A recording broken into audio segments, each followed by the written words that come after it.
Why, aye, man? He's on mute, man. He's on mute. 2 weeks in a row, Always on mute. Always on mute. I keep doing it. My computer, I need a new one. What's happening? What a start. This is beautiful. Absolutely fantastic, Charlie. How are you? We are joined by two of the community's leaders, the stalwarts, the champions of the comic community. One. Unfortunately, we couldn't get them, so we've ended up with Peter and Ed. How are you guys? Very good, mate. Very good. Excited to be here. Yeah, it's good to be always back. A pleasure to have you, lads. It's always a pleasure to have you, lads. Ed, it's your second time. We broke your YouTube virginity last week, and you're back with a force this week, aren't you? Yeah. It's like, yeah, I hope not. I mean, he looks excited. I have to say. From his prison cell in Wimbledon. So welcome. Yeah. So how is it? I think it might have been one of those things though that we messaged them quite late on, didn't we, Ed? And we were like, "Look, do you want to come on to the show?" And I'm sure he was like, "How can I say no politely?" I'd like that to be. Are we doing anything? Are we doing anything? No, okay. I'd like that to be remembered when it comes to my cover. It's very late notice. It's getting the excuses in. Getting the excuses in early. I like that. Nice. But did everyone have a good Easter? Read any good comics? Do anything good? Eat any nice ice creams or anything? I might have had a Mr. Whippy or two. Yeah. You ventured out, didn't you? You ventured out somewhere. Where I did did. you go? I was down your neck of the woods. I was down London. I went to Star Wars Celebration. My first time at the Excel Centre. It was very impressive. Very, very good. Heathen, mind. Absolutely bloody heathen. But yeah, it was a good experience. I enjoyed it. There was a lot of news to come out about it. What was your worst thing? Say again, mate? What was your best thing about it, and what was your worst thing about it? Well, I'm soft as shit. So the best thing was obviously meeting up with some fellow friends, James, Ben, comic lad Simon. He just had us pissing myself laughing all the way. And I don't think it was intentional. I mean, he's an interesting guy, is Simon. He'll probably be in the chat later on, I'm sure.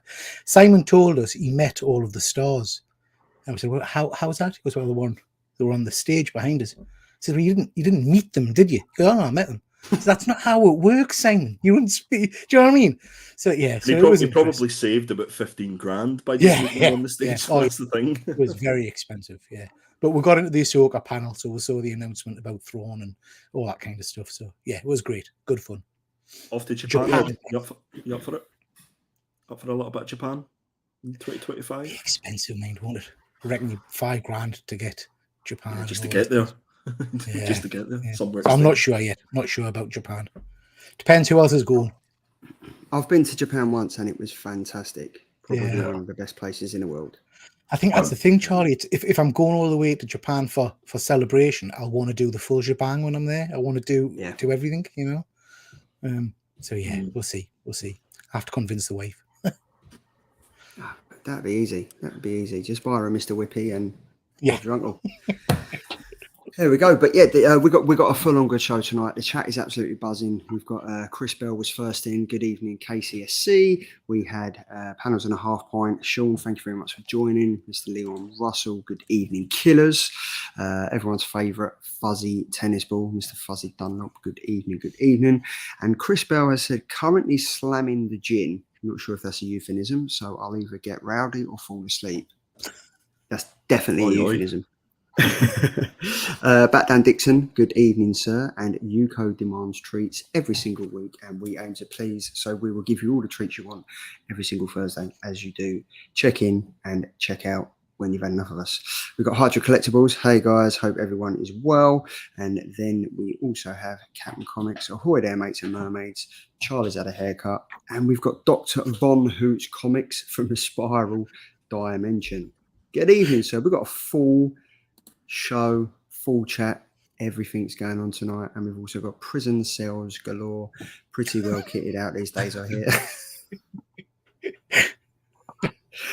It is indeed. But you two, how would you like to start the show? Do you want to go straight into Killer Cover of the Week, or should we do some pickups? Who's got any pickups to show off? I've always got pickups. Right, let's go. Ed first. What you got? Away. We'll start off. So I've never collected Captain America ever. I've always kind of been ASM, X-Men, maybe a bit of Daredevil, and then I had a Captain Andy. Now I bloody collect loads of them. So I've got pretty much the doorbell rang. The post lady said, "Oh, you're in," because I wasn't going to lug this all the way over here if you weren't in.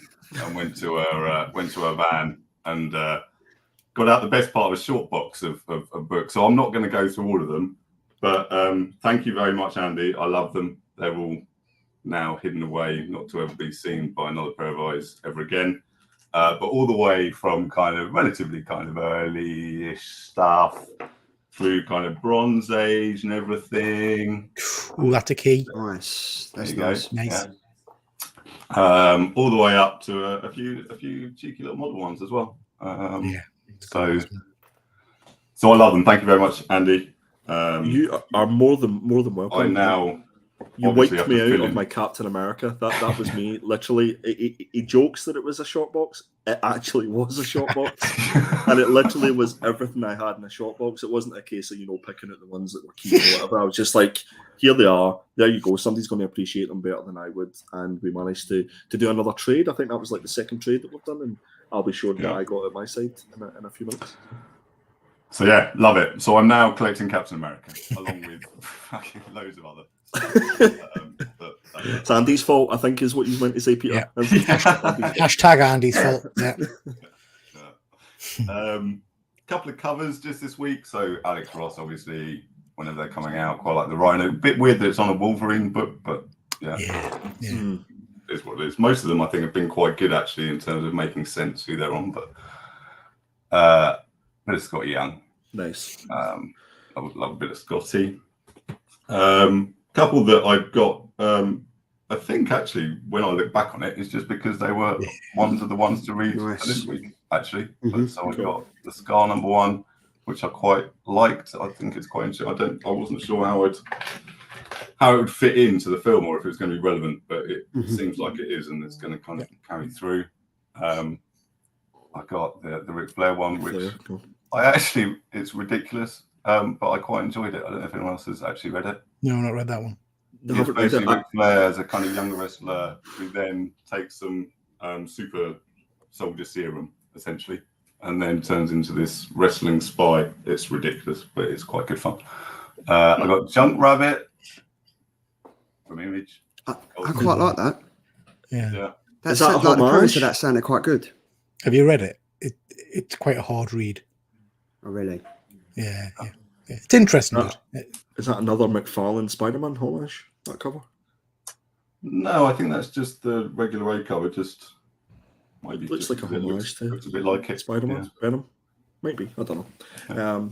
I know the Ric Flair covers, that Fuzzy Dunlop who's in the chat was showing off a few of the covers that he got. So, yeah, I think a few people picked that book up.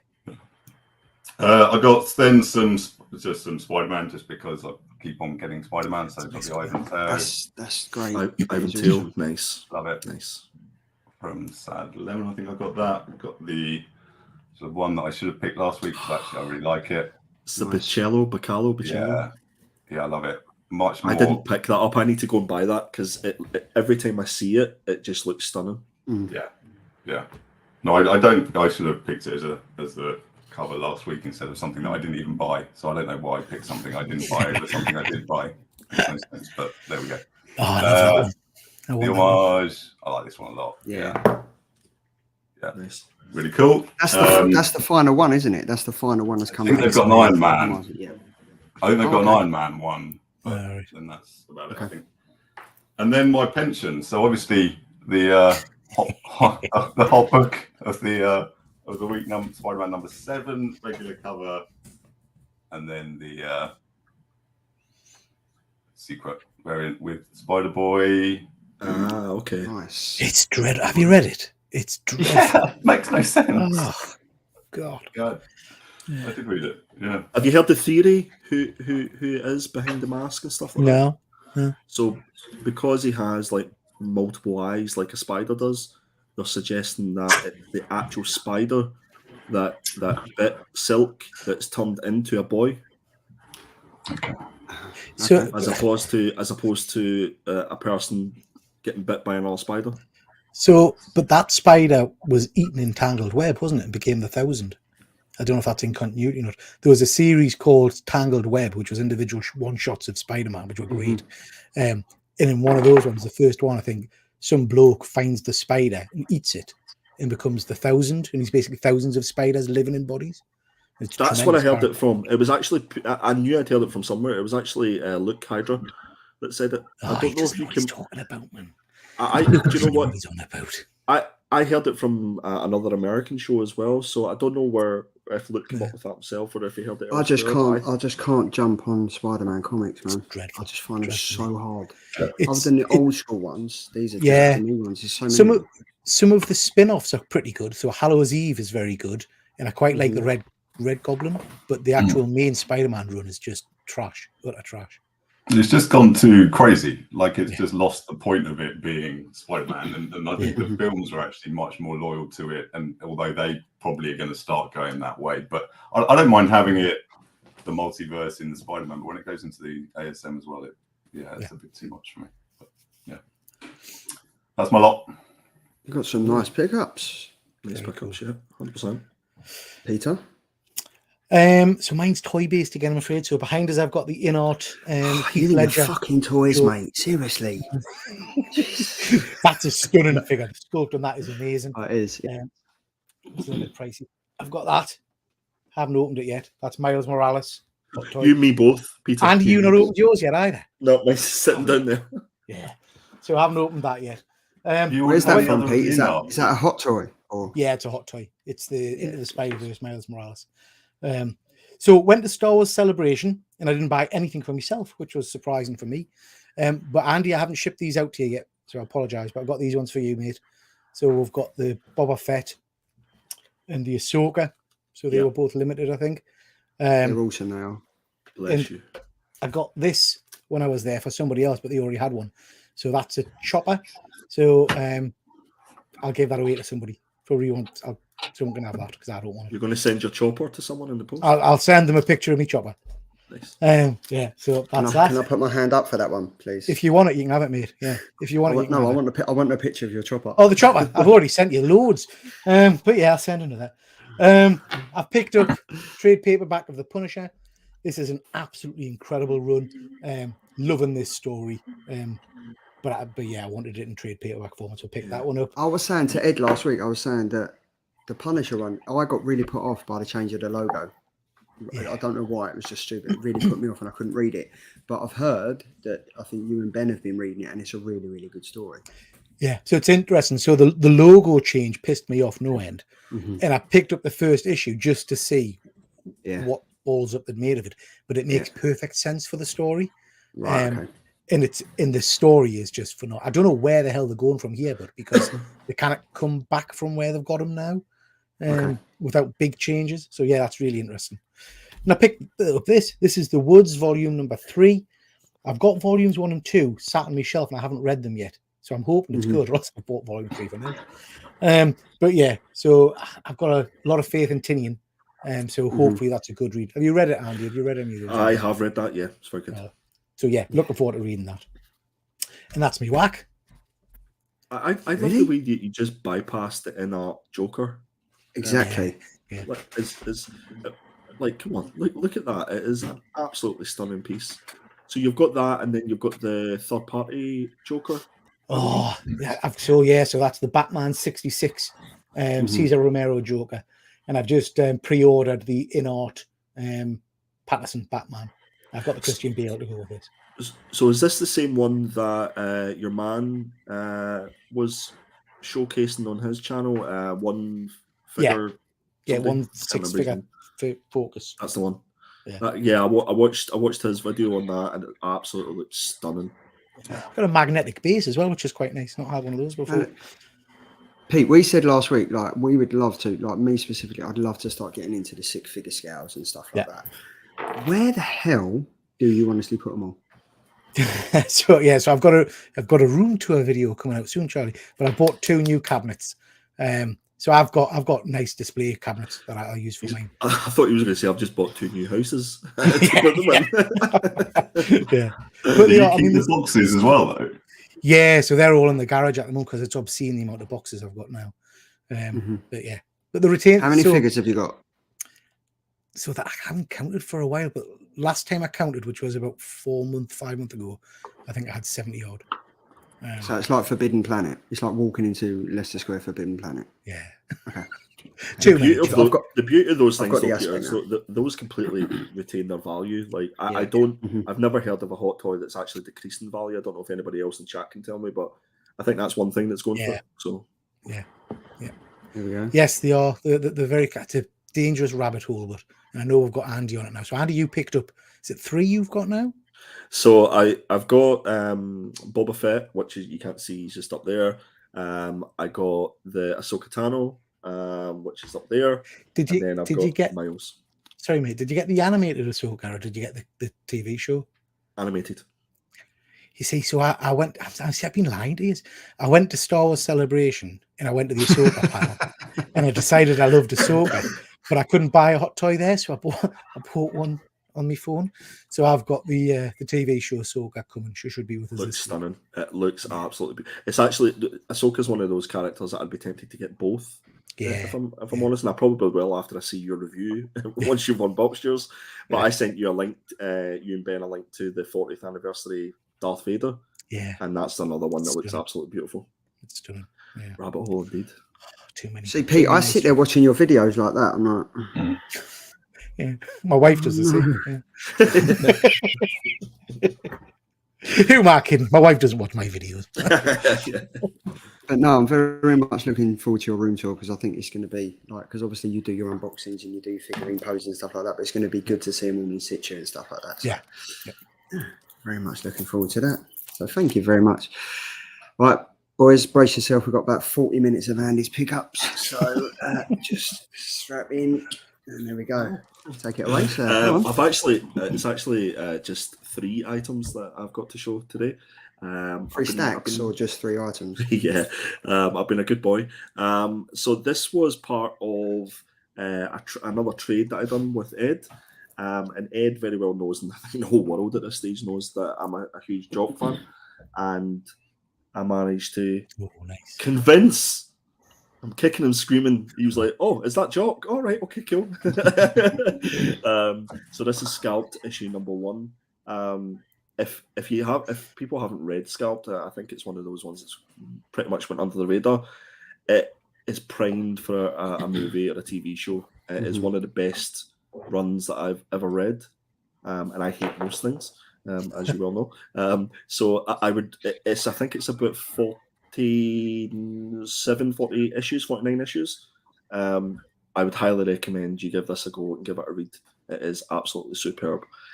This is a particularly difficult 9.8 to get, basically because of the cover, and it's all black at the back. Black. And you can see this is one of the sort of older style CGC labels. So I think this was graded in, what did we say, Ed? Was it 2014? 10 or something?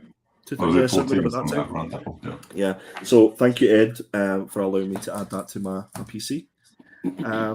Ed was also gracious enough to add a couple of freebies into my pack. I think that's become a bit custom with us, Ed. Whenever we're sending each other stuff, we normally just throw in a few other bits and pieces and stuff like that. So he threw in, I know, what can I say?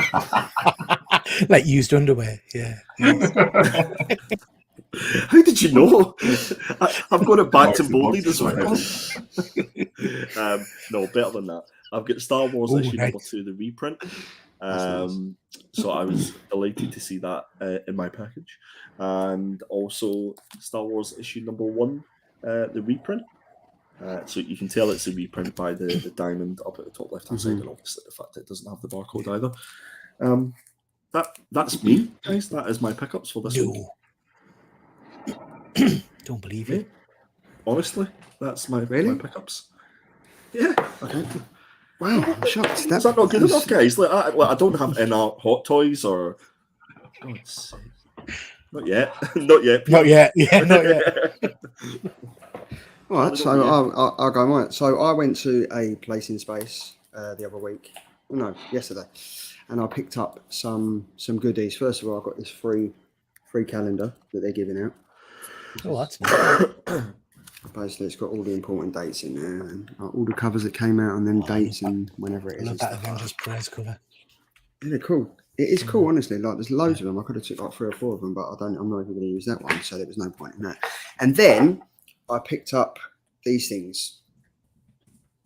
Oh, So very these are the hybrid between a top loader and a CGC. So obviously these literally just come out like that.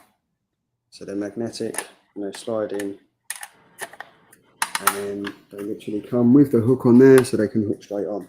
What I've done though, what I've noticed though, is that obviously when you put the comics into a top loader, it literally just falls to the bottom.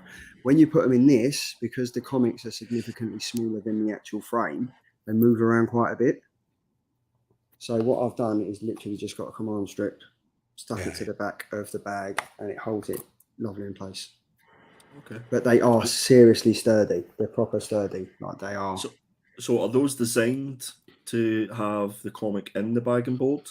And are they also do they come in modern sizes, silver sizes? No, so that is for a modern comic. That is for the modern comic, right? So they come in the modern comic. They come with a bag and board.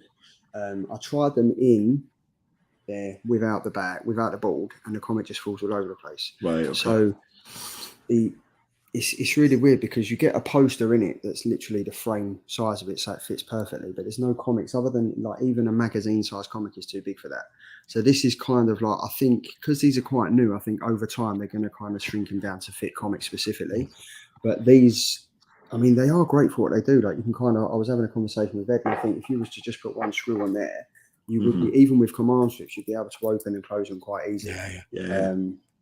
But because literally the comic just falls all over the place, one command strip on the back of the bag and board, and it literally just holds it in place. I think that's what Luke's saying. Luke's saying exactly the same thing. He's got 3 of those loaders. He wasn't sure about them just because there's too much movement inside, which is interesting to know. Like it's good to know that there is a bit of movement in them if you're not for that sort of thing. But I mean that hasn't like altered it or anything like that. You wouldn't know that once it's stuck on the wall, and stuff like that. Which is fine. Nice. So absolutely that cover as well, Andy. Is that your sketch cover you got? Charlie? That was my sketch cover from Ian Richardson. It's fantastic. Nice. Like it is amazing. Like it is really, really good. I had to wait a while for it, obviously, but I didn't mind because it came back. Yeah, it's a good question. The more I look at it, would it hold steady in a top loader inside there? Do you know? I actually haven't even tried that. I might actually give that a go. Yeah, no, definitely, because obviously I was just playing around with them and I only got them the other day. But yeah, that's a good idea. And then, so that they're on top of that, I'm definitely going to buy more of them though. Like, I really am, because I think obviously if there's certain comics like this one, I picked up when me and Ed went to the comic mart, and this one I'm going to give to my little boy. We've got a little tabby cat, and and my son's called Oliver, so I'm going to give that to him. I was debating whether taking this to CGC, but he's not going to know the difference. This do you know what I mean? So they are great. Charlie, your washing's finished and it needs to be unloaded. Just it's the dishwasher. It's actually the dishwasher. It's the dishwasher. And then on Saturday, a place in space had a whatnot show, and I don't like X-Men. Andy will tell you I can't stand X-Men. I was watching the show, I put the phone in my pocket, and I ended up buying an X-Men comic. And I only knew because on my watch it came through, "Thank you for your purchase" from whatnot. So what did you use? Wait a minute. What part of your body was swiping right? That's what I want to know. Andy, I honestly couldn't tell you. I was playing with the kids in the garden. The phone was in my pocket, and I got a notification on my phone saying, "Thank you very much," like the £6.75, blah blah blah, from whatnot. This is the comic I ended up purchasing. Right? Was it like high deck? Right? Yes. This is from right. So this is by Frank dropping a show like he was last week. Right. So I was like, okay, fair enough. I've already. I smell a giveaway. I absolutely hate it. I was like, fair enough, right, I got it. But then I ended up buying that one because the postage was already on it. They sucked you into the whatnot rabbit hole. Yeah, this is like the lenticular one, and this is pretty awesome. But you do love a lenticular cover, don't you, Charlie? I do love a lenticular cover, and I've got a pile of them I want to send off to CGC. But yeah, but that's my pickups. But definitely, if anyone's looking to pick them up, I would give it a go because they are sturdy, they are great. And if you don't intend on sending comics and you want to change them out every other week or something, they're definitely to go by. But I'm going to give it a go with a top loader. Very nice.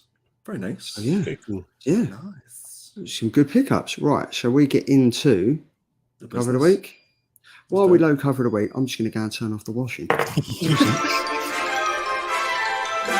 I'll wait for the video to.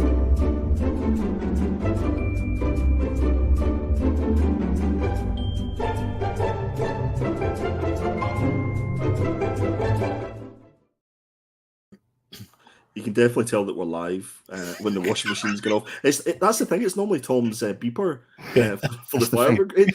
Do you remember the time when your thing went off and Tom thought it was his shit himself? beeper going off? He shit himself. He actually didn't know what to do, did he? Bless him. But we are. Yeah, where are we? I've lost all my composure now. If I had any before. So this is it. It is down to the business end of the show. What is he doing? Who's playing around? There we go. So this is Killer Covers April 12th, which was yesterday. New comic book day. We've got 5 covers this week. Fantastic. So up first, we've got. Oh, it's mine. I'm going to go first. We've got Marvel's Voices, Spider-Verse issue number 1, the fantastic John Jen 1 in 10 variant cover. This is just sensational. When I first looked at it, though, I'm going to be honest, I was like, wow, there's far too much going on in this. I didn't know where my eyes were meant to look. I didn't know who I was meant to look at and stuff like that. But when your kind of eyes adjust to the light, you're kind of like, this is fucking awesome. It just amazes me how he manages to do this on every single cover that he does. Like, gets the 3D, you know, like the old green and red 3D glasses. When you look at it, I still can't understand. There must be so much time and effort that goes into this. It's just sensational. Whenever you sent this through to the chat as your pick, it was one of those ones where I'm like, I would have definitely picked that as mine. I think it's absolutely stunning. I think it may be my favourite John Jang cover that he's done. Specifically this one because it's the Virgin cover. I think it's absolutely superb. And just as a side note, I believe that our good friend Jeremy, they have a story in this particular comic. And also congratulations to Jeremy because they are expecting a little baby girl as well. Yes, so they are. Well done to Jeremy. But yes, back onto this cover. This is absolutely stunning. And I hate you a little bit, Charlie, for picking it. When I first see it, I was like, I think there's going to be people saying there's far too much going on, you can't focus and stuff like that. But when you look how intricate this is and how much work's gone into it, I don't think you can kind of not enjoy it or love it. Well, time will tell. Ed, what do you think? Oh, I love this cover. Yeah, this wins. We may as well just go on to the actual book and review that because wow, this is excellent. The only slight thing for me is here we go. Buckle up, boys. No. That's it, Ed. Stop there, Ed. Stop there's one tiny little thing in terms of, like, I was watching something on YouTube where someone was going around looking at the new book day sort of pics, and it didn't look quite as vibrant in the flesh. I don't know if you've actually seen it in the flesh, as it were, but it looked a bit more muted, and I like the brightness, I like the pop of it, the neon and all that. So that would be my only thing, is what it looks like when you get it in hand, whether it's Do you know why that is, though? Ed? It's because it's Marvel with shit paper. They don't do cardstock. I think the only way to heighten this would be to stick it in a mylar. That's the only way it's going to happen, I think.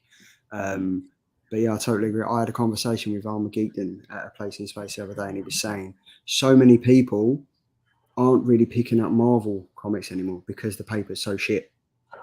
Like, they will refuse to do it. They would rather pay a premium price of like Comixology and read the comic 2 or 3 days later when it comes out, instead of wasting money that is literally tissue paper. Yeah.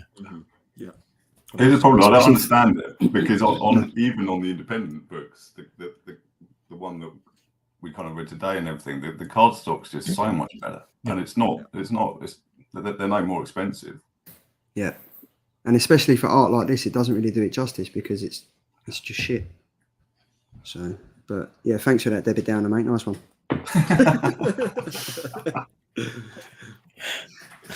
Peter? It's shit. No, I'm joking. Yeah, no, I love it. But I think like Ed said, it's the colours that sell it for me.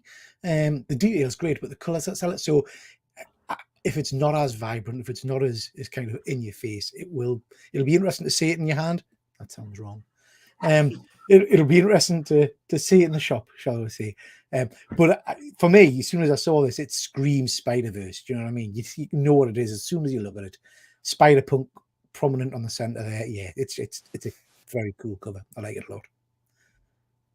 Yeah, I'm glad of that. And as ABZ just said, a bit of varnish might spruce it up. So a bit of Carlicone varnish on that might it's Marvel paper, so it'll probably just soak straight through. Yeah. And Charlie, I know that John's interested in coming back on the show at some point, which we're really looking forward to. I'd really like to find out if this was 4 individual pieces that John had done at some point, which he has brought together in this one piece. All together. All right, yeah.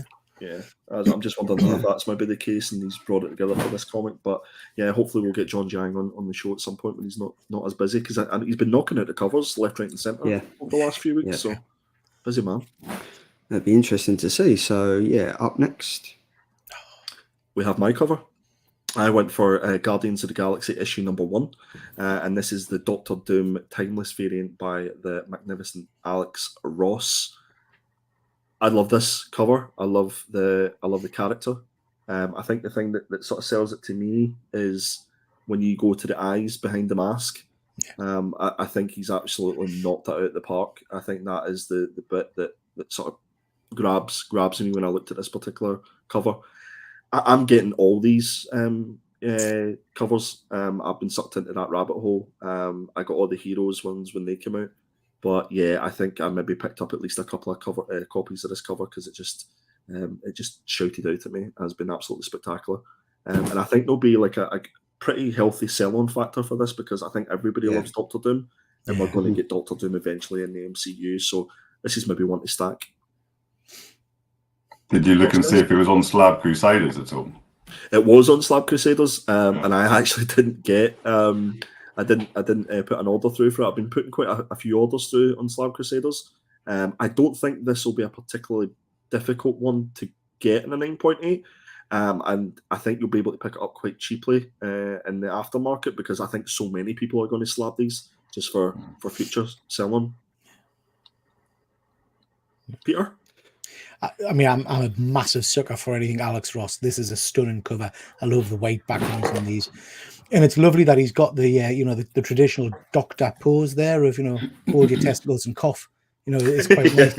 I think so, no, it's great. I love it, and you're right. The eyes are stunning. Yeah, I think this has got to be one of my favourite Doctor Doom covers.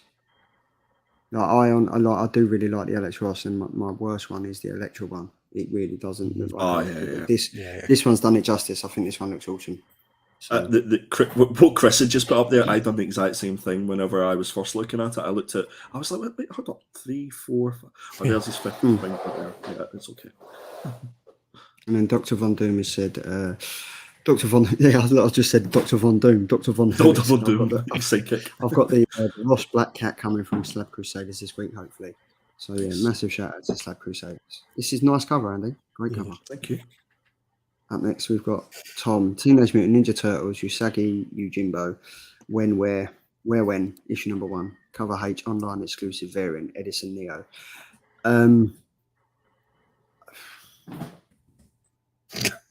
Well, hello, Charlie. You okay? I'm just trying to think what to say about this. I think it's just, I don't really know if this ties into any Usagi Yojimbo comics or anything, because I don't read it. If there's anyone there, I think it's a nice art piece, but I think there's far too much going on. There's too many logos. There's too much writing. Do you know what I mean? Like, I'm not really sure. I mean, I prefer the other covers to this one. I think I would even go as far as saying as the cover A. I'd probably prefer. Mm-hmm. But again, this is going to sell like hotcakes, and again in the aftermarket, it's going to be worth a few quid as well, because everybody loves Turtles. James It loves Usagi. So yeah, no, it's a nice cover, and I think the completionists in the Subtle Turtles game will want all the covers. I don't know how difficult this one, if it's a ratio or anything, because it seems to be that online exclusive. So I'm assuming you have to go to IDW's website to be able to pick this one up. So the only thing for me is that the IDW #1 Where When logo, it looks like it was done on Canva or something like that. It's literally, do you know what I mean? It looks like it's one of their Instagram poses and stuff like that. And the artwork and everything's nice on it. I just think there's far too much going on. Yeah, it's a busy cover, I must admit. Ed? Yeah, I think the dress doesn't help it. I like Turtles, I like Usagi, I like this cover. I got the cover A, so I'm gonna pick this book up to see what it's saying. Yeah, I like it. Charlie, I've just stuck in a link to the cover that I think is the best out of the bunch for these. It's the Sarah Meyer cover. So sorry, Pete, I cut you off there. Go ahead, Pete. No, you're right, mate. It's all right. It doesn't jump out in any way to me that it looks like a very standard cover. And for it being kind of the limited edition or whatever, it doesn't sell it for me, I'm afraid. Yeah. And that's probably the only reason why it will sell. It's because it's exclusive. Yeah. And they've got that. They had loads of covers for this, didn't they? Yeah. Absolutely loads of them. I just had a look at that cover you sent, Andy, and I've just put it in the chat as well, because that's one of the best covers, I think it's great. Aaron Bartling has an exclusive variant cover as well, which I didn't realise. That must have just come out at FOC, which is fantastic. And there's actually quite a few decent covers. As you say, there's absolutely loads of them. But I like that Sarah Meyer one. I thought that was quite nice. I've never heard of Edison Neo, though. Who? No, sorry. Edison, exactly. See, Edison Neo. No, sure I actually had to look that up because Tom hadn't put the name of the person in it. I had to look up to see who it was, so I had no idea who that person was. But yeah, so that's Tom's pick. Teenage Mutant Ninja Turtles, Usagi Yojimbo. There we go, Pete. Yeah, so again, another Alex Ross cover. An amazing character, and this one I just love because the colours are so vibrant. Like you say, I'm worried about the Marvel stock paper because that's cack. But this just jumps to me. I think it looks, the yellow is incredibly bright. The electricity effect is amazing. Classic costume. Yeah. Copied and pasted his hand though. Look, he's got the exact same hand as literally just about to say. Yeah. They're all into the nut grab cough. You know what I mean? So no, but yeah, I just think it looks great. I've slept on these, Andy. I wish I'd picked these up because I'd like the full set and the hero ones, See, the hero ones, everybody is going back and realising that they missed out name because of these. No. So, but he's doing the poster book as well, isn't he? So he did the poster book for the heroes, and he's doing it. He's announced it for this as well. So I'll pick that up. And it's part of the mural. I think this is how. So obviously Marvel needed to get some cash back because it cost them a fortune to do that mural. So what I don't like is the 1/100s, the pencil sketch variants. It looks as if it's really low resolution and they've been blown up to make a cover, and it just looks pixelated. The crap for a 1/100. Because they've kind of put background on the white as well behind. Yeah. They've kind of, I don't know, they've messed around with it loads. They do look good though. I just think I didn't really jump on these because I know the paper's going to be so bad. Yeah, that's true. That's the only thing with it. Unless you get it in Mylars or you get a CGC, but you're going to get like a nice glare on it. Yeah. It's such a shame. Like there must be like so much talk from the artist saying, I don't really want to do it because I know it's going to look shit. Yeah. But I do like this one though. He has copy and pasted the hand and the eyes as well. It's kind of like the same pose, but it's maybe that was Dr. Doom's old before he grabbed his balls, and this is the patient. His bollocks have been grabbed. But yeah, I do like it. I think it is great. I think these Electro, like these Alex Ross timeless variants, they are, as they say, timeless. Like these are like art pieces, and these are going to look amazing. Yeah. So yeah, nice cover. And yeah, look, Phil's Treehouse. I had the complete set of the round one sketch covers, 35 total. Couldn't sell them for squat. That's crazy. See what I mean? And look, panels and a half one. It's the hand from Scary Movie 2. Take my strong hand. There we go. And then last but not least, Ed. Here we go. This is going to be a hard sell. Ed, what are you doing? Wait. Just wait. Oh, we're still doing best cover. Is that okay? Firstly, I didn't have much time. Right, we've already established this. Secondly, is it the best drawing that anyone's ever done? No, clearly not. Is it the best art piece that's ever been? Or you're selling it to designed? me, Ed. You're selling it. No, clearly not. However, But the paper's better. Firstly, the paper will be much better. It's a dark horse, this one, I tell you. Yeah. Yo. But there's two things. Firstly, I love the Great British Bake Off. I'm proud not to speak I'm a to fan. say it. I like it. I don't get to watch it very often. Do you like a because socket it bottom? It makes, yeah, exactly. I don't get to watch it very often because my wife, it makes her hungry with all the cakes. So I don't get to watch it, but I like it. Secondly, this intrigues me, this cover, against the backdrop of a load of... Now, look, I'm going to flog this hard, right? Against the backdrop of Alex Ross Timeless, everything looking very similar. Admittedly, Charlie, yours is annoyingly good. But still, when I look at it, that kind of Agatha Christie kind of homage, if you like, to the kind of old crime books. I like the bit of humour in it. It makes me want to read it, which actually is surely what a cover of book should do. So when I look at it, I want to pick it up and actually read it. And for me, that's what the cover of book should do, not just look pretty. Done. I'm looking around for a candid camera here. What's going on? This is a wee bit. I like it. I like it. It makes me want to read the book, and that's what. Andy, Jeremy Beadle is going to come in with that hand.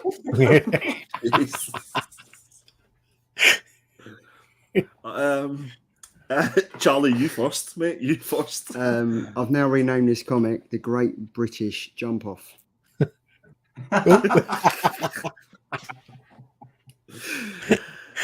No, I'm only. I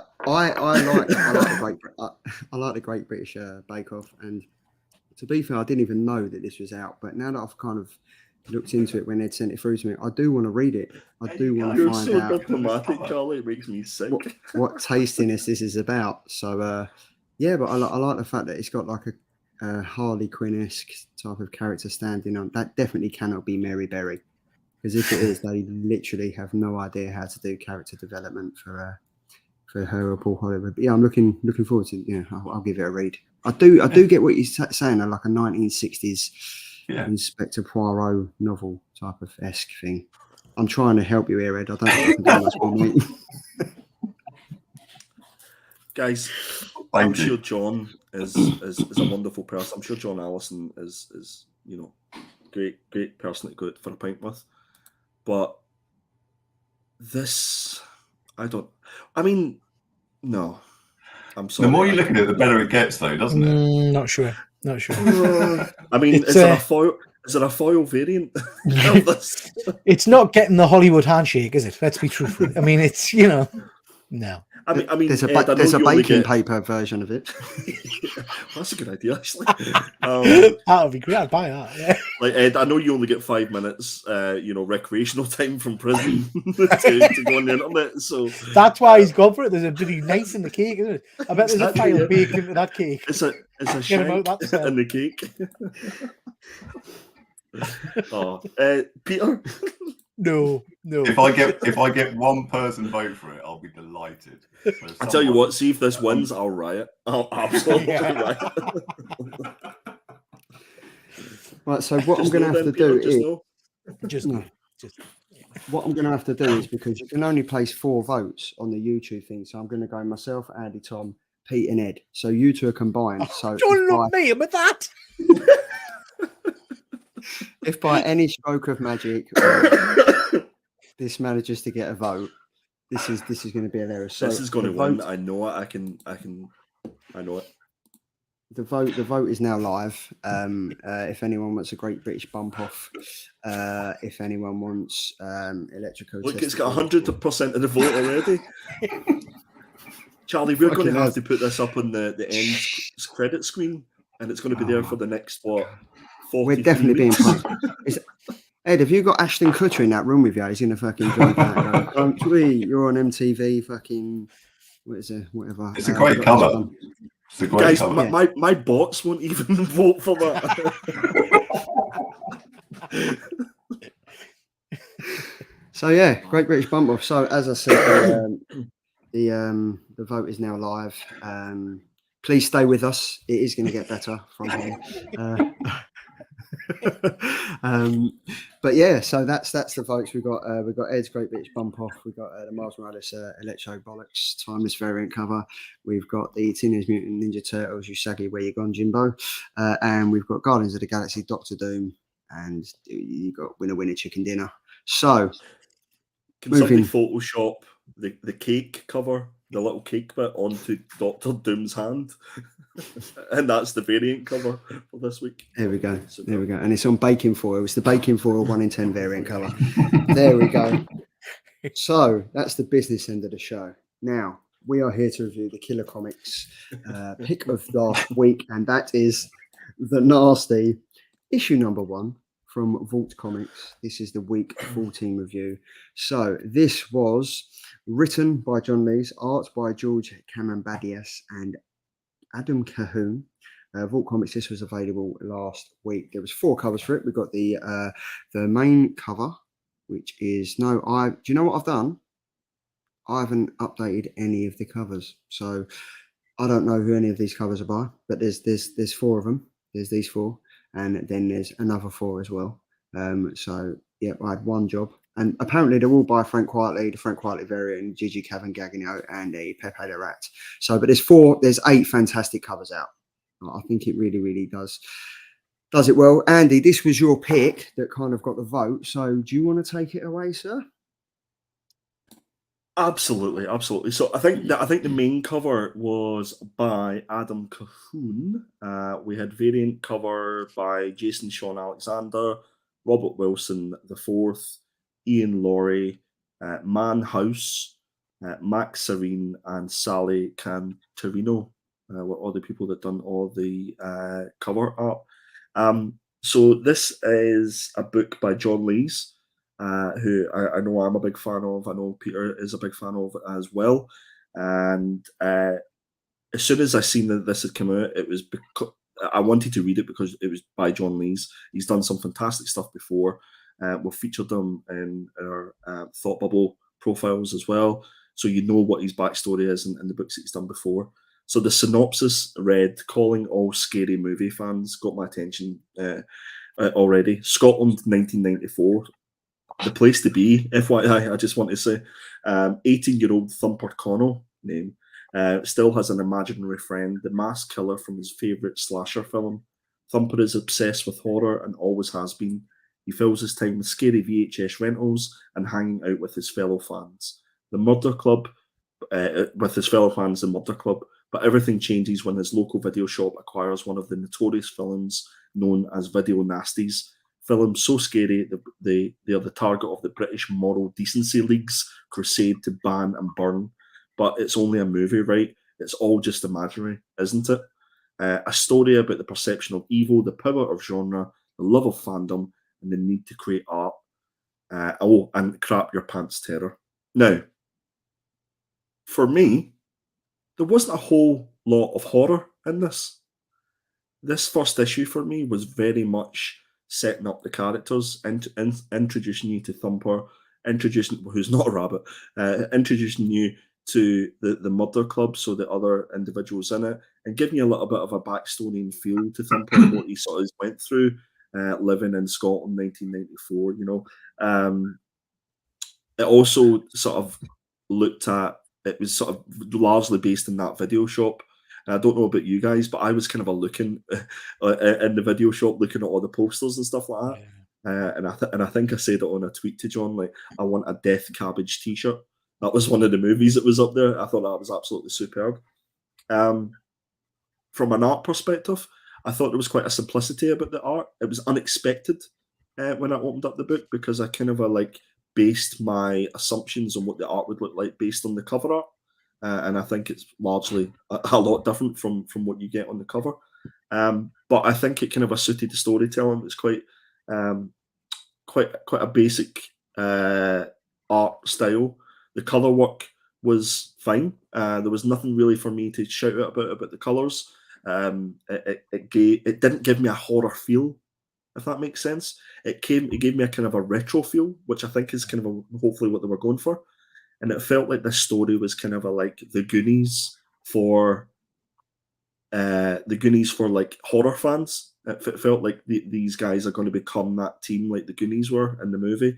And I'm really interested to see where John goes with this one, because I think if you hadn't read any of John's stuff before, then you may think this is a little bit slow, this first issue, because there's so much, build up to the characters. But I've got every faith that this will just go places where we least expect it. What I did like about it is when it did get to the horror elements, it did get nasty, to pardon the pun, that it really was quite graphic, some of the images.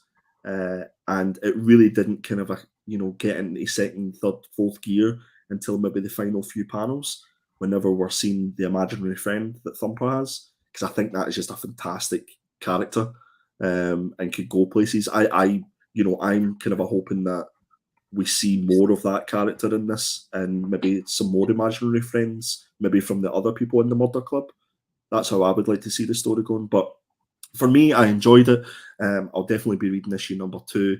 And what I also loved was all the Scottish words that were in it, because I was sitting reading this, and I got that I knew them, I'm familiar with them. But I was sitting thinking, how are my English compatriots going to deal with these? Did anybody have to Google them? Yeah. Or did you get them straight away? So, guys, one word, ghoulies. Yeah. Who's next? Pete, Charlie, do what do you you want think? to go? Yeah, sure. Go on, Pete. So I'm a massive John Lee's fan, as I think I've spoken to you guys about before. I love his work. I love Sync. I think Sync is one of the best bits of horror around there. So I read the synopsis, as Andy said. I was hyper about this, and it was a bit flat for me, I have to be honest. It wasn't what I expected. I think you're right, Andy. I think it's very much a setup issue.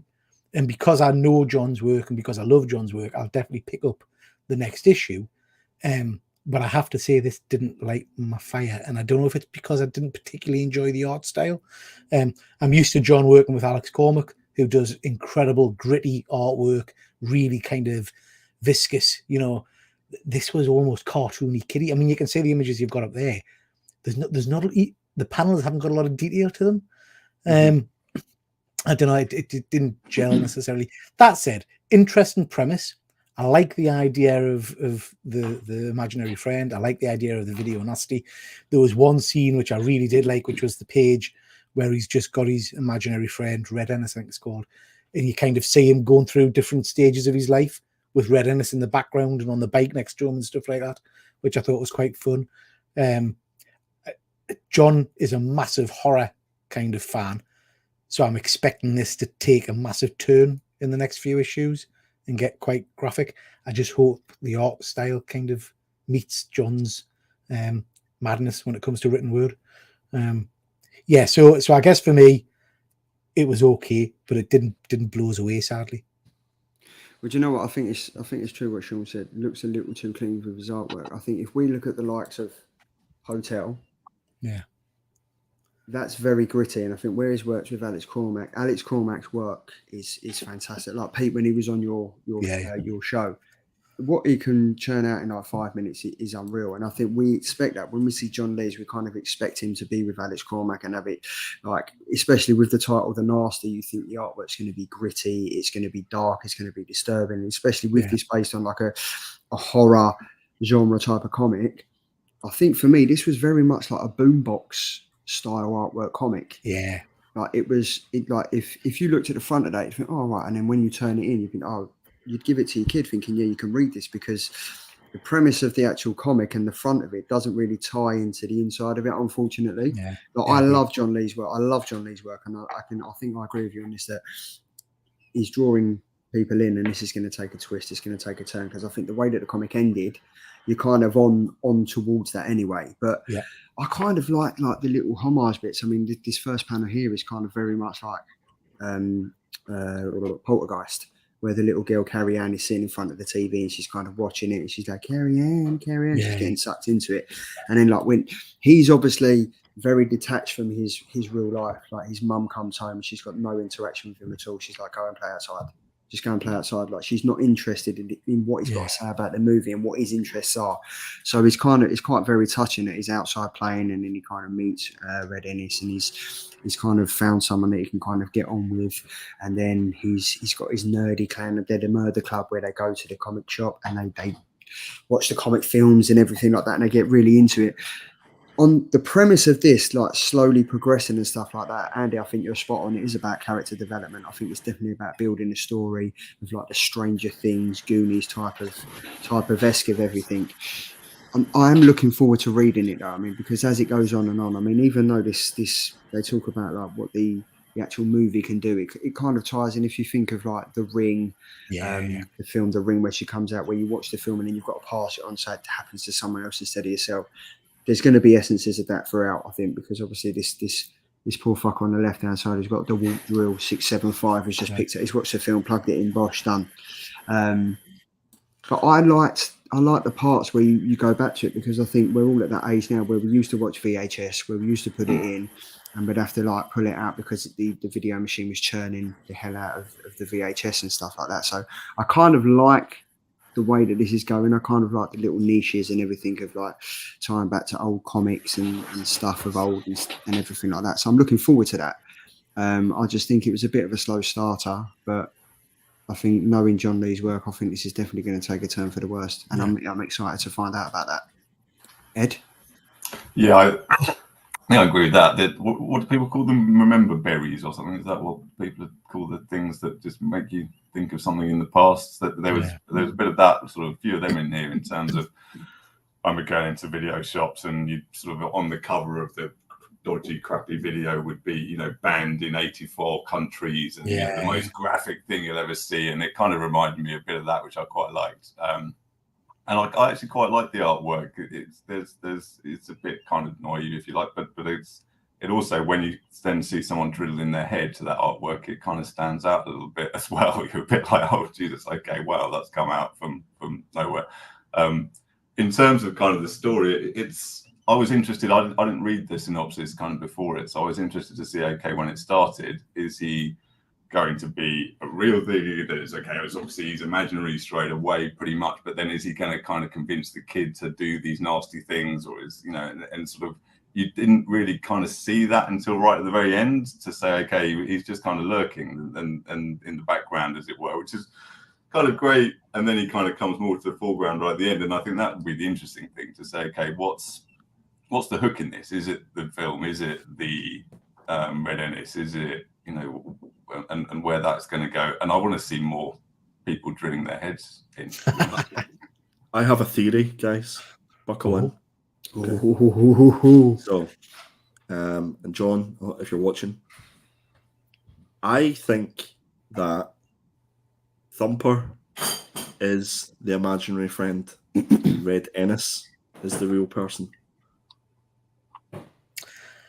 No. Trust me. I mean, it's interesting, Andy. Yeah. Why didn't they do a VHS cover? Why didn't they do a VHS variant? Yeah, that would have been amazing, wouldn't it? That would have been if they had like a set of VHS variants for each of the issues. I thought that'd have been class as well, but maybe for the second print. But no, trust me, Red Ennis is going to be the real entity, and he's got his imaginary friend, which is the wee guy that goes to school. Or you know, trust me. No? Okay, fair enough. Moving on. I'm going to give. I was going to give it an issue 2, but if it's the same kind of thing in issue 2, I don't think I'd bother with a third one. And funnily enough, I'd see the picture of the guy on the left hand side. That's what happened to him whenever he realised he'd bought that issue cover of yours. He's like, "What have I bought?"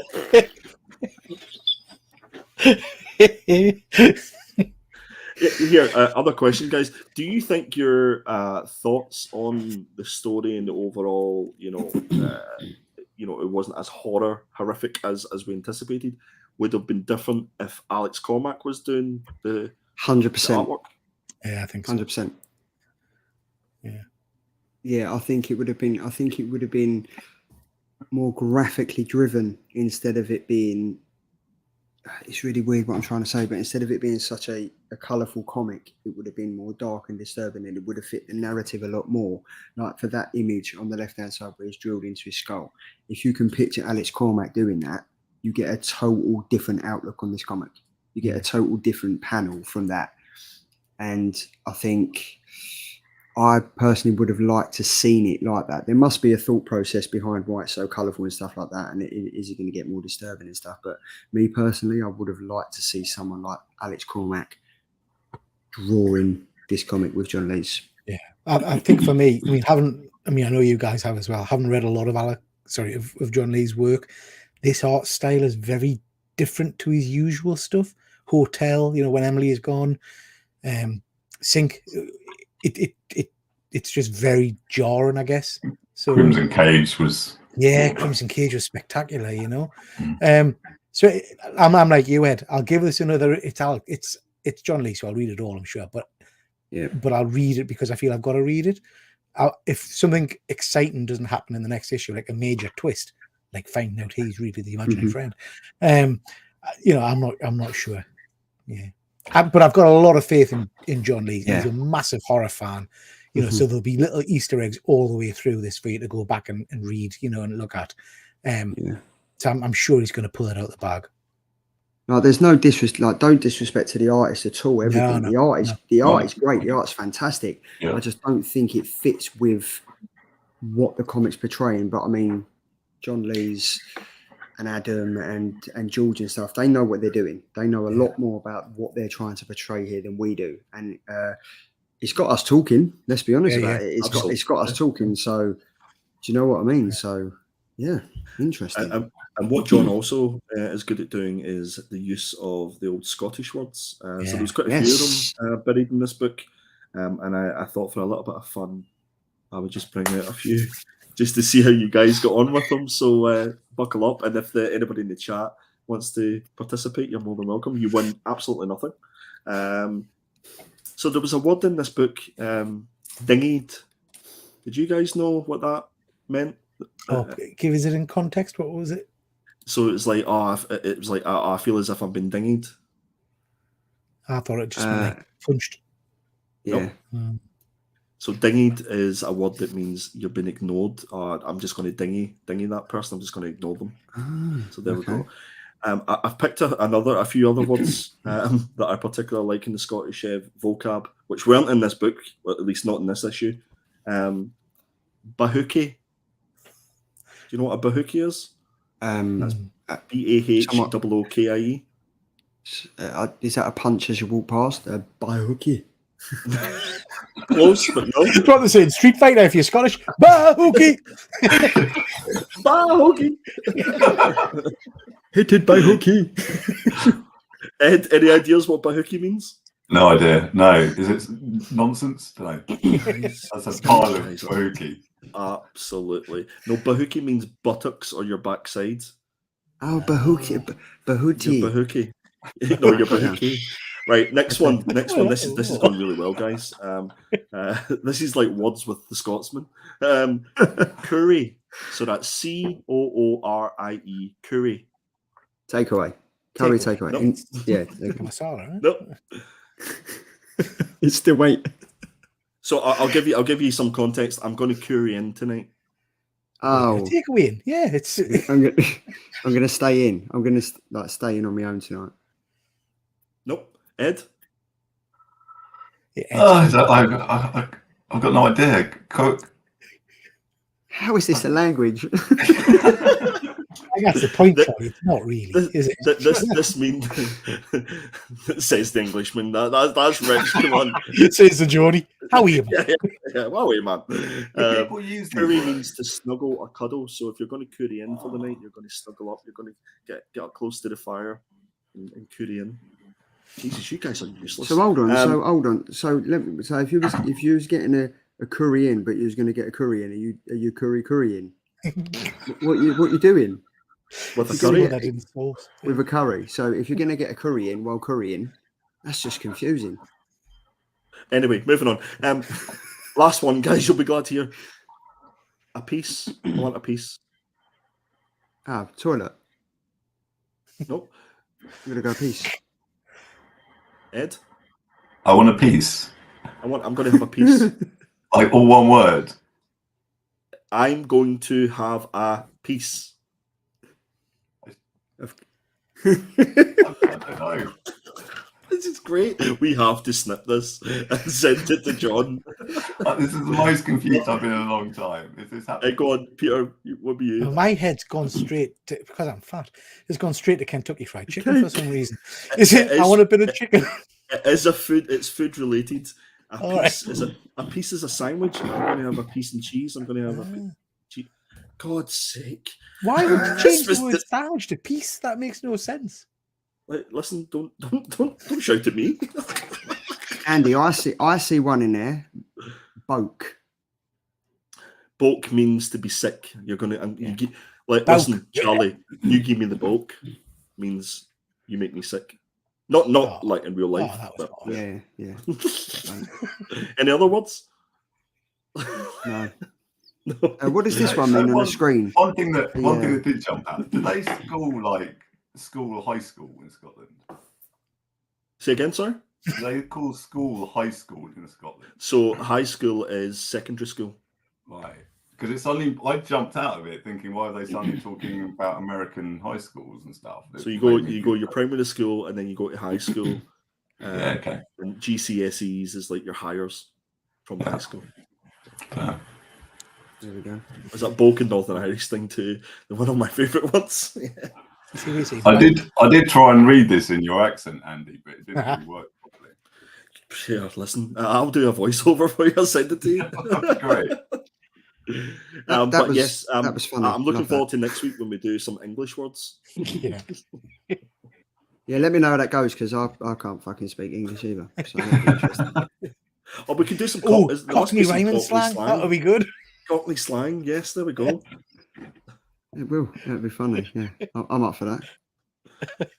Maybe we should do like language of the week. We do Scottish, Irish. Is it like flags of the week for Big Bang Theory? Yeah, we can do that. Yeah, Ed, I'm sure we can get some notes. I'm sure we can get some notes slid under your door before lights out. We'll put it in a piece for you. But yeah, this comic overall, I think, I'm going to stick with it because it's John Lee's, so I'm looking forward to it. I can't really pass judgment on it yet, other than it seems to be a strong story. I just think it's not what we expect from John Lee's issue 1, if I'm being honest. I enjoyed it. I loved it.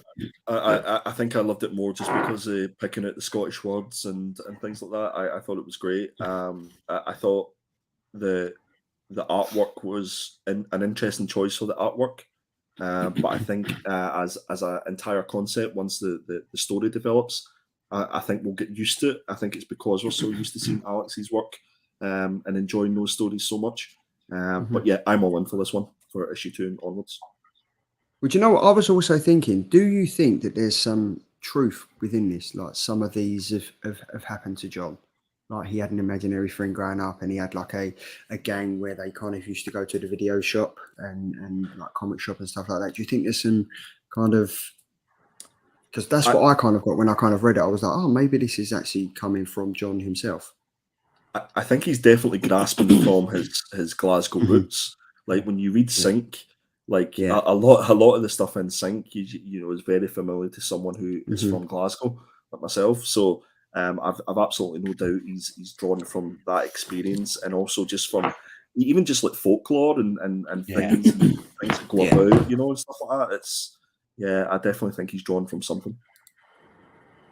Right. So yeah, issue 2 I think is out in a couple of weeks. So hopefully the vote will win that, and we can kind of pick that. So that was a great talking point, that comic. Yeah. So here we go. The killer picks. So up first, Tom has gone for, I think everyone has seen this. The majority of people have seen this. This came out last Wednesday. This is obviously the Nintendo Illumination Entertainment, the Super Mario Brothers movie, directed by Aaron Horvath, Michael Jelenic, and it is screening now. So obviously, if you don't know about Super Mario Brothers, where the hell have you been living since the 1980s. This film, I went to see this. I took my boys to see it on Saturday, and I have to say, I loved every single minute of it. I'm not going to lie, I stayed until the second end credits. I see both the ending scenes. If you haven't seen this yet, please just stay till the end, because it's such an awesome film. It's such a light-hearted, enjoyable film, one for all the ages. It was just wicked, and it just made me want to get home and play Mario on my Nintendo Switch. And I just absolutely loved it. One of the big things I was thinking was going to be a disappointment was actually it was going to be Chris Pratt doing the voice of Mario. Good. But I didn't even pay attention to that. I got so involved and so immersed in the actual Super Mario world and the adventure of it, it just passed me by. I just thought it was absolutely sensational. And I might be the only one that only ever worked this out right now, but it was that the moment where I was like, Spoilers. I know why they're called the Super Mario Brothers now, because no, it's not a spoiler. Okay. They're both called Mario. So Mario's surname is Mario and Luigi's surname is Mario. So they're the Mario Brothers. Is it just me that's just worked that out, or did other people know that? I didn't know that. No, did you not know that?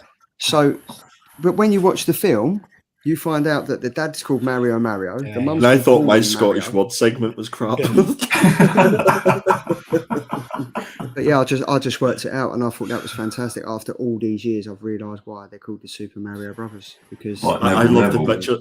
The picture you sent me, Charlie, of you in the picture hole just watching it like a big kid was fantastic.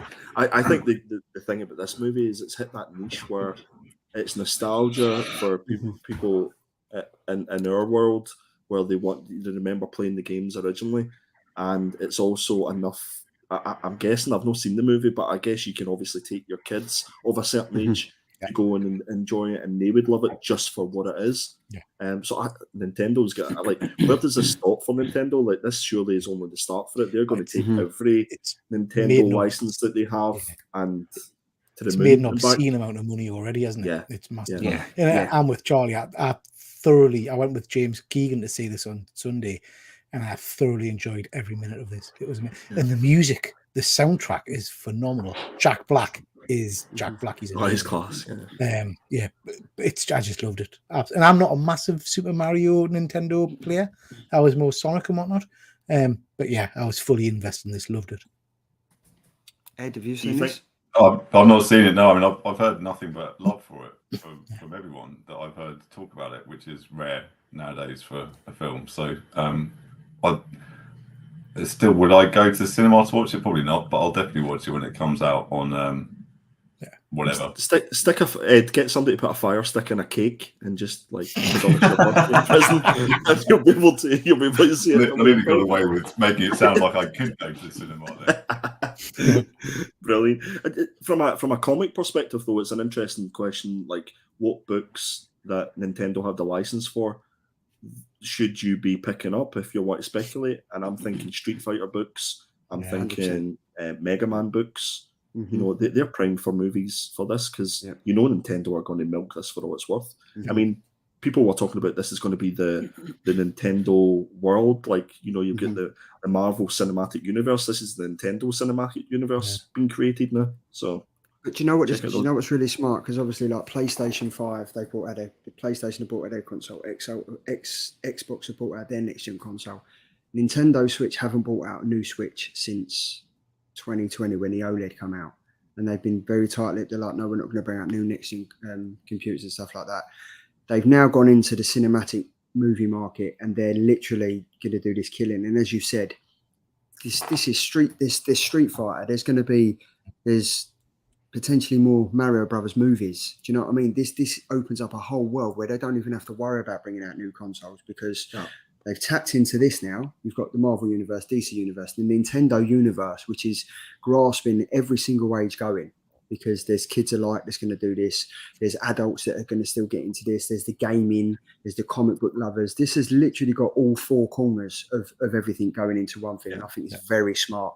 And the fact is that they brought on Illumination Entertainment as well, who are massive in the computer gaming segment as well, and obviously the toy making and everything. These are two massive powerhouses that have come together. And I mean, you've just seen it with the numbers on the box office now. This is smashing everything out the water. This is number one now. It's literally killing everything. And I think in a time where presumably the story is good enough for it to do Yeah, that yeah. as well. Yeah. It's an easy watch. It's a fun, easy watch. Yeah. And if you're taking a kid, sorry, go ahead, Charlie. No, I was just going to say, Dr. Von Hoots also touched on, like, they don't have Street Fighter exclusively, but Zelda number 2 is now coming out on the Switch as well. That was one of the biggest selling games of all time. Yeah. And that's now going to come out. So a Zelda movie is probably going to move on to the establishment of that as well. It's just everything. Go on, Andy.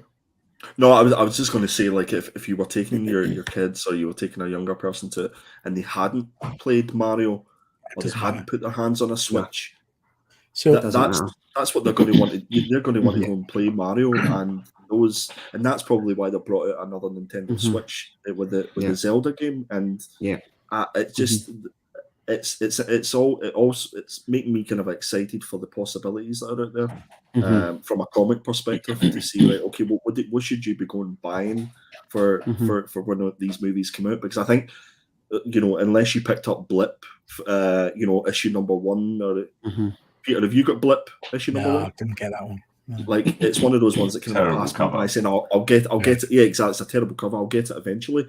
But they're going absolutely through the roof at the moment. So, but that's exactly what I did after I see this film. I came home that night, played Super Mario Bros. On the Switch, because this film's full of so many Easter eggs, and it's reminiscence of your childhood and wanting to see. Oh my god, like the music ties into this. The characters tie into this, the voices tie into that. It all just ties in. I think it's going to be fantastic. And I think, this was Does great. it have any Mario Kart in it? Do they get in little go-karts at any point? They do. Brilliant. Yeah, can you not see, look, the Rainbow Bridge at the back? It honestly, there's so much from the game and everything taken into this is just, and it made me watch the Bob Hoskins original one again. Which was quite good. It's nothing like this, honestly. It's nothing like this. But why did Sega get it so wrong with Sonic then? How dare you? Sonic was good compared to this. Not male. Yeah. Did they not have to redo all the animation? Oh, because it was horrific. The animation basically looked like Peter's cosplay. It was nightmare fuel. It was horrific. Yeah, that's what it was based on. It was based on Peter's cosplay. That's why I think maybe this works better though than like a Street Fighter or something, because there's a story to Mario already. The kind of people know and that exists, and the goodies and the baddies. Street Fighter, you've got a one-on-one punch up. How do you turn that into a film? Is a bit harder, I think. But they done one already with Jean-Claude. I know, yeah. Did you watch it? And Kylie Minogue and Kylie Minogue as Chun-Li. Come on. Yeah. It was a hit a boken. What was it about? What? Oh, you do. Yeah. But yeah, this is definitely a film. If you ain't going to go and see it, definitely make sure you either watch it when it comes out or you do go to the cinema and see it. But stay till the second end credits. That's all I'm going to say. I had to tell quite a few people in the cinema just to sit down and wait, because it is good. It is definitely watching it. So yeah, so that was Tom's pick, and a great pick as well. Andy. I went for my favourite book of the year thus far, Book of Evil. The third and final instalment is out next week, and I, for one, cannot wait. This is Book of Evil, issue number 3, written by Scott Snyder. Artwork is by Jock, and it's going to be available on Comixology. It's also been announced that I think maybe September time, I could be making that up, that it's going to be available in print as well. So most of the Comixology books seem to be going to print through, remind me, is it Dark Horse? Dark Horse, yeah. Yeah, Dark Horse normally puts them to print. So guys, I think this is when probably the book that's went under everybody's radar, because it's non-print, because it's not largely advertised, and you have to actually go into Comixology and pay for it. If you've got Prime, it's free. So for anybody that has Prime, which most people do, go and grab it. Guys, I can't recommend this enough. I would like to do a full review and get all those guys having read issue 1 to 3 and actually come on and give me your views, because I'm kind of one of those. I don't know many people who have read issue 1 and No, I've 2. not read it. So I don't want to be that guy that's kind of like, oh, because Jock's doing the artwork, I think it's fantastic. I honestly think the storytelling in this is largely complemented by Jock's artwork, but the storytelling is absolutely sublime. It's some of the best stuff that Scott's done. So when it says number 3, is that a comic book size number 3, or is that a trade number 3? Or no, this is issue number 3 of a 3-issue story. Yeah. And you know what, Andy? This obviously we was at Thought Bubble 2020 when they was giving out the posters of this, and they was promoting this and stuff like that. And this was it. Yeah, even then I was kind of like looking forward to this, but it just seemed so long before it came out. And I think now that it's out, it's fantastic. It is fantastic. It's 2 powerhouses. When we had Jock on, I think I shocked him because I thought it was coming out the December last year, and I think I gave him a bit of a heart attack. But it's taken a little bit for this to come out. But I've got a feeling this is just primed for an Amazon TV show. I really 100%. Do, or a movie or something like that. It's just got those vibes about it. I can't wait for this to come out, and I'd highly recommend it to everybody. My favourite book so far this year. Definitely great stuff. Yeah, I'm looking forward to this. I just need to point out that page there is from issue number 2. 2, yeah. Not number 3. So yeah, so now we're on to this is, I just see Pete's face like that because it's a toy pick. There we go. Look. Nothing like a happy Geordie, is there? Eh? Yeah. So nice. Andy again, the man with a plan. Yeah, so I went for Terminator 2, the Endoskeleton from T2. This is a Mayfix action figure.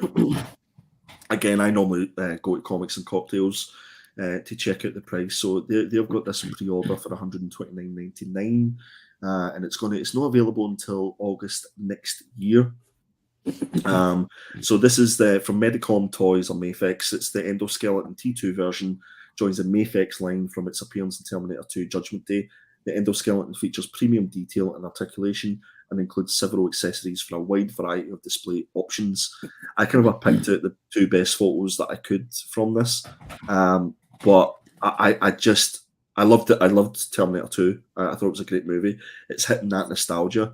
Would I like it in a hot toy? Absolutely. Would it be 130 quid? Absolutely not.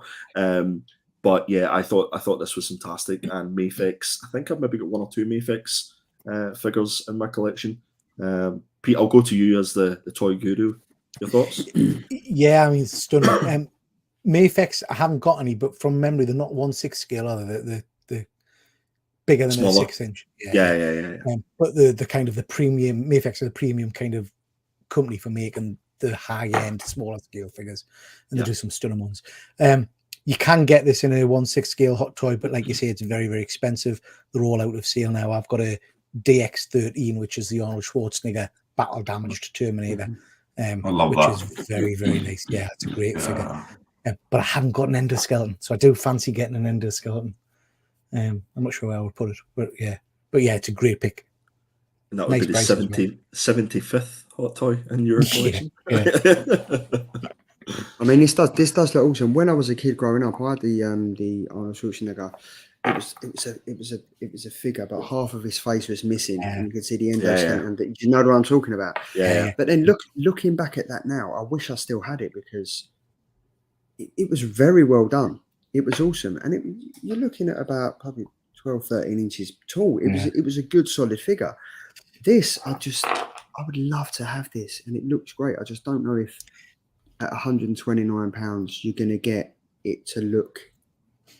You would have to be a Terminator fan, I think, before you pick this up, or you're going to have the other figures in your collection. So I have a bit of a thing with these kind of robot-y figures and stuff like that. They always look great, and I like the look of them. But I kind of like them being die-cast. I like to feel them, like the metal cold touch to them. Yeah. And I'm not sure if this is. I don't know if this is die-cast or if it's just. It's a little bit kinky, Pierre. I'm a bit kinky. I do like to. I like to feel the cold metal on my body. You know? It's that hand again, isn't it? Look, it's the hand. Let me feel your die cast. Get your endoskeleton away. Yeah, endoskeleton out for the lads. Wow. Ed, are you going to pick this up? Moving on quickly. I do like it. Like I say, I like the battle damage one when you can see a bit of it. If I'm honest, I think that kind of the just the Arnie on his own in the end those games, and I like the bit in between where you can kind of it's falling off. That Hot Toys is just gorgeous. That I think we've talked about it last week. That would be the one that could get me into that. I don't know how old it is now, that version, or if it's a hard figure to get a hold of in decent condition now. But it's a nice one to get. But yeah, I like anything. I mean, Terminator 2, that's a great more Terminator 2 stuff. Absolutely. Yeah. Aliens, Terminator 2. Yeah. Robocop.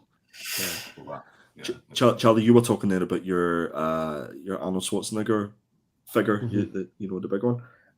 It brought back memories. I'm in the market for a BA Baracus, effectively a doll. Shut up, right? fool! Sorry. Yeah. I remember me and my granda walking up Sucky Hall Street to the very top. Sorry, what street? That was Sucky Hall Street. Okay. Okay. Another word guys, don't ruin my moment here. I'm reminiscing. It's nostalgia, all right? Okay. And he bought me this BA Baracus figure, and I love this thing. And if anybody sees this on eBay, it can be boxed, it can be loose. I don't care. Let me know, because I'm in the hunt for it. It's absolutely stunning. So what is it? An action figure or it's effectively a doll. it's basically a BA Baracus. It's a BA Baracus doll, and it came with like his feather earrings, and he had like his denim. What was it? Dungarees on, and he had his red t-shirt on. He had his chains and all the rest of it. And that was my prized possession when I was younger. And do you like think back when you had those sorts of things and go, where did they go to? Like, where did you put them? It's like they just disappeared. Yeah, not having the original Stretch Armstrong. And where the fuck did he go? I think that's what maybe happens. I think they literally just disappear, or it's our parents just going, right, he doesn't need that, and throwing it sell out. them. Yeah, wankers. Sorry, I just went back in nostalgia moment there. Sorry about that. And it was Sucky Hall Street, by the way. Moving on. It's a main shopping street in Glasgow, apparently. Sucky Hall really Street. is, yeah. After a few beers, apparently. No word of a lie. If we're talking silly names, no word of a lie. My first school was on Fanny Bush Lane. Fuck off. Peter, you just made that up in your dreams. It was in Chopwell. It was called Fanny Bush Lane, and then they changed the name of it a few years later because I think we know Peter made this up. Peter didn't even go to school. It was a special. So you went to primary school in Fanny Bush Lane, and then you went to secondary school in Sucky Hall Street. Is that where you went? Yeah. Right. Cool. And then you ended up looking like this guy on the fucking screen. I'm telling the viewers and listeners have learned a lot about us in this episode. I was going to say, have we got any? I think this is going to be one of the shows where we have to put subtitles on it. 100%. It's like a really bad train spotting. 100%. But yeah, so yeah, we've got the Mayfix. So now we are at the rear end of the show. Wow, there's a choice pick of words after what we just been speaking. You can't even say I've taken this fucking down a notch because it was already in the fucking swamp. So this is the Killer Comic Show sneak peek for next week. So up next week's comics are Clear issue number 2. We've got the fantastic Ambassadors issue number 2 by Mark Miller and Carl Kershaw, and we have the return of Noctera issue number 13. Any one of them 3 that you guys would be looking to pick up and read? All of them. Ambassadors definitely, Clear definitely. Yeah. Noctera, I've fallen off Noctera, largely because I think we've sort of started and stopped sort of reading it as part of the show. I can't wait for Ambassadors, and I thought Clear was fantastic as well. Yeah. So yeah. So yeah, they are the 3 comics. There was a comic that we were reading, Andy, and it was. What was it called? It was where nothing ever aged or anything like that. I can't remember it. I can't off the top of my head. Yeah. Stillwater. Stillwater. I jumped off at about issue 10. It got a bit dry because I think they went on a hiatus. Jumped back on it. I'm invested again. Absolutely loving it. It's Really, just finished really. recently, hasn't it? It's issue Yeah, number it's 18, I think, is the brilliant. last issue. Yeah. It I need was to catch up as great. well. Yeah, it was good. So these are the Has three it- comics. Has anyone read any of Once Upon a Time at the End of the World? The Jason Aaron? No. No, I have not. Oh, no, it's only good. Anybody in the chat read it? Maybe they can No. tell you if it's good or not. But they are the three comments that will go up on the vote at the end of this show for next week's show. And then we come on to Come on. scoreboard. So Ed. the one week I pick a fuck it. How the fuck has this happened? Right. So in last position we've got Tom with no votes. In second position we've got Andy with Tom didn't get 16% any votes. Tom's not going to let us hear the end of this. He didn't get any votes. In second position we've got Andy with 16% of the votes. And in joint 40. first, 40. fucking joint first. How? I don't even know. Right. No, wait a minute. Hold on. I'm looking at the vote now. I've got 14. Charlie, you've got 38. And Pete and Ed have 48%. Are you actually? No way. No fucking way. I'm looking at it. It's got 42. Right. So who's won? Andy, if you can share your screen and show me that because I can't see it at the moment. My computer's crashed. Tom has 0%. Sorry, Tom. Yep. I've got a fabulous 14%. Charlie, 38%. What? And in the lead and the Well, winner is Pete and Ed, I mean, 48%. that makes sense, Ed. Surely. I mean, clearly. Clearly. Ed's yeah. basically taking his cake and eating it. Look at Charlie's devastated because he's like, oh, that would my other John Jang cover that I won with months ago would have looked nice next to that. I mean, the message here, Charlie, is just try a bit harder, mate. You know what I mean? Look, you just got to know your audience. Yeah, Obviously, clearly. a big cake eating audience watching this show. I just want to let me know whenever I can start rioting. Jesus. But lads, yeah, that's it's corrupt. Fucking corrupt, all of you. You're all corrupt. That's it. That's the end of the show. Corrupt, but with Yeah, I think. Charlie, It's just good. to I was going to say rub it in is probably not the best term, but just to rub it in, Charlie, you've got 36% there, and Pete and Ed's got 50%. Tell you what, I thought you said your fucking bots didn't want to vote. There was obviously some icing on top of that cake that they loved, didn't they? Mary Berry showing her baps and Paul Hollywood with his soggy bottom. Wow. Just fucking taking it away. Everyone was laughing. No, that's Between know what, Sucky but that's- Wall Street, Scottish Words, and Mary Berry's Baps, and it. I Fanny have no Bush. idea where this show's went to. It was a fun show, lads. Thank you so much. It was very enjoyable. Yeah, not really sure, but I'm gonna go. Charlie's devastated. Devastated. Oh, I don't get it. What the fuck? No, I don't. Do you know what? Maybe I'm just not going to try next week. I'm just going to pick randomly. Charlie, do you think? What do you mean? Charlie, you think it's bad for you, right? Because you lost the vote. But can you imagine poor John Jang sitting down there, right? And he's looking at the book that he's just created, and then he's looked at this cake book, and he's gone. What the fuck? What am I doing wrong? What am I doing wrong? Do you know? Next week I'm going for a blank cover, and it's going to be on Marvel paper, and it's going to be from Dark Horse. And if I don't win, that's fine. It's fine. I'll just cry myself to sleep like I'm going to do tonight while eating cake and watching reruns of the Great British Bake Off when it was on Channel 1, because when it was on Channel 4, it wasn't that good. So yes. Here, listen, Ed's going to get time off his sentence for winning this. Yeah.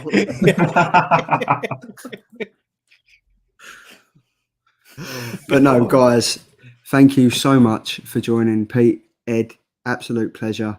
Love having you guys on, and then massive shout out to my co-host. Mr. Andy, aka Perpetual Comics. It's fantastic. Love doing this every Thursday night. So thanks for bringing the joy and comedy and clear voting rigs. Loved it. It was superb. And thanks for the laughs. Thanks to everybody who was in the chat and who's going to watch the rewind. Make sure that you drop us a note in the comments and the blue do and thumbs up and subscribe and all that good stuff. Peter, tell everybody where they can find you and what you've got coming up. Yeah, so I'm over at Triple J Comics. I've got toy video. I think I've got a toy video out today. I think it's an Alien one. I can't remember. Comic videos go out. I'm probably doing a live show this Saturday where we're talking about computer game films. So you're all welcome to join that if you fancy it. And then Monday, I've got one of my favorite shows, which is Art Show, where again, Charlie's going to be joining. Hopefully, we'll get you on some point, Andy. And we're looking at Teenage Mutant Ninja Turtle universe. So that's going to be fun.